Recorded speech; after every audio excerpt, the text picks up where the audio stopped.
Hello friends, खूप सारं स्वागत आपल्या आणखी एका नवीन व्हिडिओमध्ये। तर आज आपण खूप सुंदर असा केक पाहणार आहोत। तो म्हणजे एंगेजमेंट केक। शिवाय 4 किलोमध्ये परफेक्ट टीन कोणते वापरायचे, कसा बनवायचा आहे आणि मी कसा बनवलाय, कितीला विकलाय आणि ह्या केकच्या बाबतीत एक गंमत झाली आहे, ती सुद्धा मी तुमच्याशी शेअर करणार आहे। त्यामुळे तुम्हाला व्हिडिओ शेवटपर्यंत नक्की बघायचा आहे। तर आता बेस जो आहे तो मी बनवून घेतलेला आहे 10 इंचाच्या टीनमध्ये 3 किलोचा। अगोदर जो कट केला तो 2 किलो आणि हा जो आत्ता कट केला आहे तो 1 किलो। टोटल मी केकचे बनवलेत 5 लेयर्स। मी 2 वेळा केक बेक करून घेतला। अगोदर 2 किलोचा टीन असल्यामुळे 2च किलो झाला त्याच्या कॅपॅसिटीनुसार आणि नंतर पुन्हा 1च किलो बेक केला। त्याचेही 2च लेयर्स बनवून घेतलेले आहेत आणि त्यानंतर त्याचे लेयर्स बनवून आपल्याला आयसिंगला घ्यायचे आहे।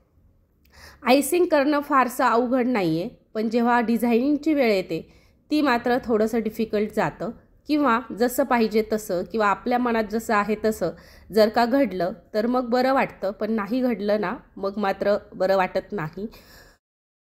तर मी ज्या लेयर्स आहेत त्या एकमेकांच्या वरती अरेंज करत जाते आणि 5ही लेयर्स आपण बरोबर एकमेकांच्या वरतीच अरेंज करायचे आहेत। बरोबर क्रीम घ्यायची आहे, त्याच्यानंतर चॉकलेट सिरप मी फिलिंगला वापरलं आहे। फिलिंगला तुम्ही किसलेलं चॉकलेट, चोको चिप्स किंवा चॉकलेट गनाश सुद्धा यूज करू शकता।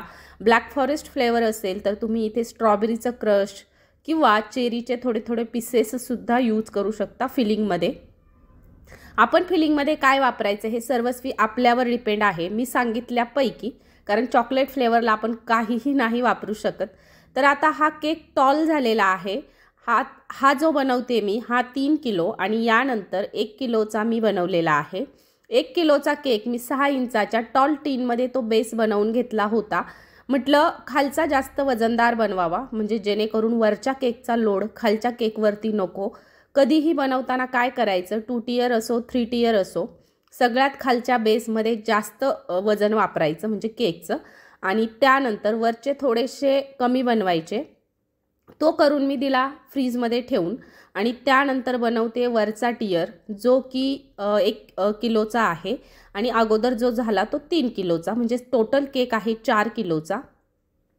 हा टॉल टीनमध्ये बनवल्यामुळे मी याचे 4 लेयर्स टोटल बनवलेले आहेत आणि हाही टॉल होईल। कस्टमरने मला डिझाईन शेअर केली होती त्याच्यामुळे सेम तसाच मी त्यांना बनवून दिला। आता या केकच्या बाबतीत काय गंमत झाली ही अगोदर पाहूयात।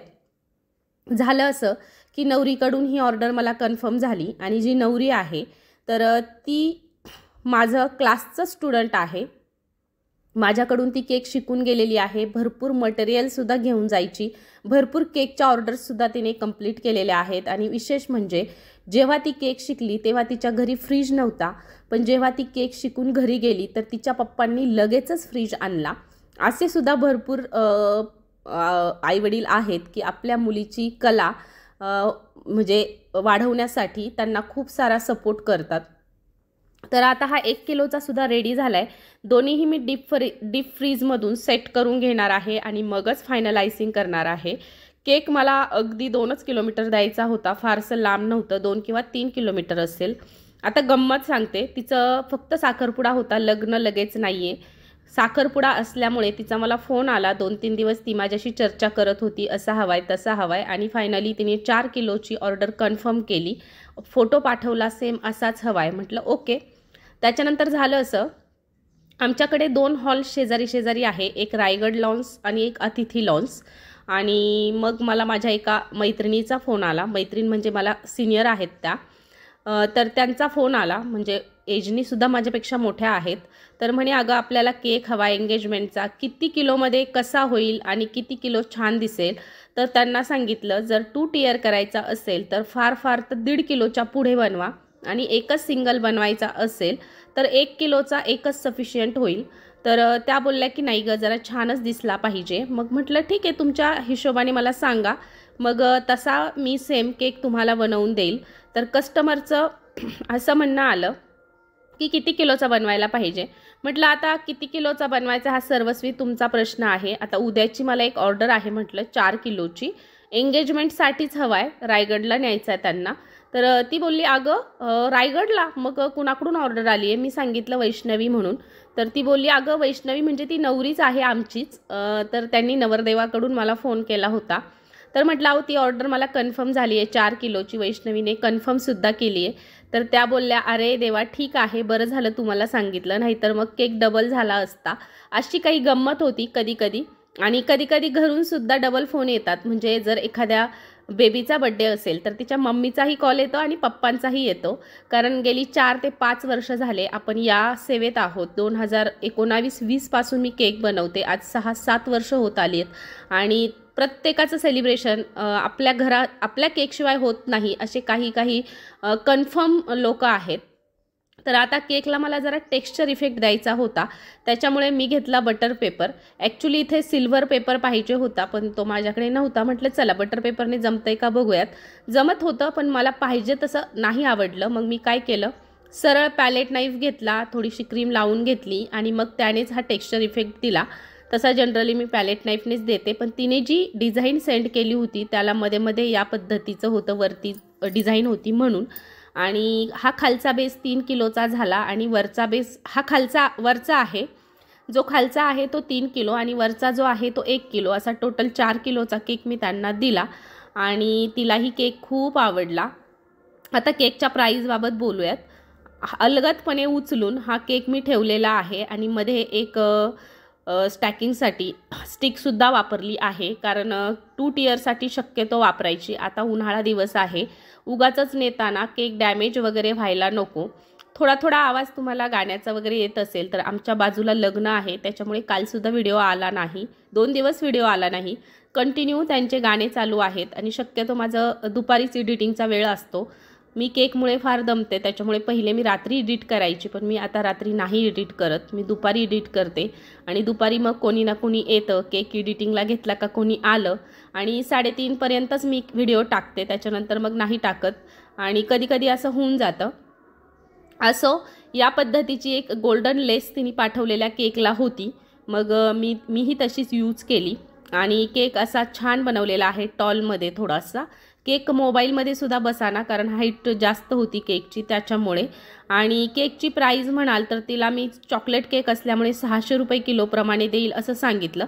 आणि बाकीचे मला फ्लावर्स वगैरे आणायला पाहिजे होते, जे की मी पुढे वापरले आहेत बघा. जिप्सी होती, फ्लावर्स होते, ते खूप कॉस्टली आहेत. रेड कलरचं साधं फ्लावर्स 2-3 रुपयांना बसतं, पण हे जे फ्लावर्स आहे हे थोडं वेगळं आहे, पिंक कलरमध्ये आहे. आणि जिप्सी साधारणतः 100 रुपयांची मी आणली होती. 100 रुपयांची अशी मूठभर देतात, जी जिप्सी येते ती. आणि हे फ्लावर्स जे रोज आहे पिंक कलरचं, लाईट पिंक कलरचं, हे मला 30 रुपयांना एक त्यांनी सांगितलं, पण 25 रुपयांना मी त्यांच्याकडनं बळच घेतलं. आणि या पद्धतीनं आहोंनी मला हे सगळं मटेरियल आणून दिलं आणि मग वैष्णवीला पाहिजे तसा केक मी बनवून दिला. समोर एक मोबाईल आहे, तर रीलसाठी तेही मी शूट सुरू ठेवते कधी कधी. बऱ्याच वाटतं की तुमच्याशी खूप साऱ्या गोष्टी शेअर कराव्यात, पण झालेलं असं आहे की सगळ्याच गोष्टी नाही जमत आणि शॉपमुळे भरपूर केक असतात. एंगेजचं टॉपर लावले, काही गोल्डन फ्लेक्स लावलेत आणि खूप सुंदर असा केक रेडी झालेला आहे. केकचे टोटल पैसे जे आहेत ते मी तिला 2700-2800 सांगितले होते, पण तिने मला 2500 रुपये दिलेले आहेत केकचे. 4 किलो केकचे 2500 रुपये मी घेतले. कमी घेतले का जास्त घेतले नक्की सांगा. तुम्ही कमीच म्हणणार आहात मला माहिती आहे, पण मी जास्त लावून धरत नाही. ओके, फक्त थोडासा फायदा मला कमी होईल, असं नाही की फारच परवडणार नाही. ठीक आहे, आपला फायदा थोडासा बाजूला ठेवून कधी कधी केकच्या ऑर्डर स्वीकाराव्या लागतात. एंगेजमेंटचा 4 किलोचा चॉकलेट फ्लेवरचा केक अशा पद्धतीनं बनवला आहे. पॅकिंगसुद्धा मी थोडक्यात शेअर केली आहे. 2 बॉक्स एकमेकांच्या समोर ठेवायचे आहेत, त्यामध्ये केक ठेवून द्यायचा आहे. आपला बेस जेवढा आहे ना तेवढ्याच साईजचे बॉक्स घ्यायचे आहेत. तुमचा कितीही मोठा केक असू द्यात, काहीही केकला होणार नाही. फायनली 2500 रुपये या केकचे मी चार्ज केले होते आणि खूप छान असा केक रेडी झाला आहे. तुम्हालासुद्धा नक्की आवडेल. तर या पद्धतीने पॅकिंगसुद्धा मी थोडक्यात शेअर केलेली आहे. कस्टमर बाहेर येऊन उभं राहिलं की मगच मी केक पॅकिंगला घेतला. केक फक्त 2-3 किलोमीटरच जाणार होता, त्याच्यामुळे काहीच टेन्शन नव्हतं. फुल सेट झालेला केक होता. तर हा 2500 रुपयांचा एंगेजमेंटचा 4 किलोचा केक तुम्हाला कसा वाटला हे कमेंट करून सांगायला विसरू नका. साईडने लावायला मी या पद्धतीने पेजेस वापरत असते, जे की नोटबुकचे येतात. तर बघा या पद्धतीचे, आणि अशा पद्धतीने तुम्ही कुठेही केक न्या, काहीच होणार नाही. तर चला, आवडला तर नक्की लाईक करा.